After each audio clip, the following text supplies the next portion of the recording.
বর্তমান সময়ে ম্যাক্সিমাম স্মার্টফোনে ফার্স্ট টাইম ইউজ করার সময় দেখবেন আপনার যে ফোনের বাটন অপশন এটা থাকে না। তো আপনি চাইলে আপনার এই বাটন অপশনটা আনতে পারেন এবং এই যে বাটন অপশন বাদে যে অপশনটা আছে এটা চেঞ্জ করতে পারেন। তো এটা করার জন্য আপনাকে যা করতে হবে তা হচ্ছে প্রথমে আপনার ফোনের যে সেটিংস অপশন আছে সেটিংসে চলে যাবেন।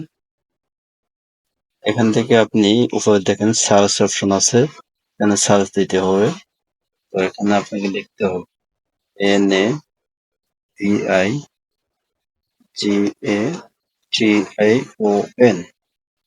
নেভিগেশন লিখে আপনাকে সার্চ দিতে হবে। দেখুন এই যে এখানে সিস্টেম নেভিগেশন নামে যে অপশনটা আসছে এটাতে ক্লিক করতে হবে। এরপর যে আপনার এখানে দুইটা অপশন আছে উপরে, এটা হচ্ছে স্ট্রেট নেভিগেশন এবং আরেকটা আছে থ্রি বাটন নেভিগেশন। তো আপনি যদি আপনার ফোনে বাটন অপশন আনতে চান তাহলে আপনাকে এখান থেকে থ্রি বাটন নেভিগেশনে ক্লিক করে অন করে দিতে হবে। তো দেখুন আমার নিচে এই যে এখানে অলরেডি বাটন অপশন চলে আসছে। আমি এখন থেকে চাইলেই বাটন অপশনটা ইউজ করতে পারবো। তো আপনারাও চাইলে আপনার ফোনে বাটন অপশনটা এভাবে আনতে পারবেন। ভিউয়ার্স, ধন্যবাদ আজকের ভিডিওটা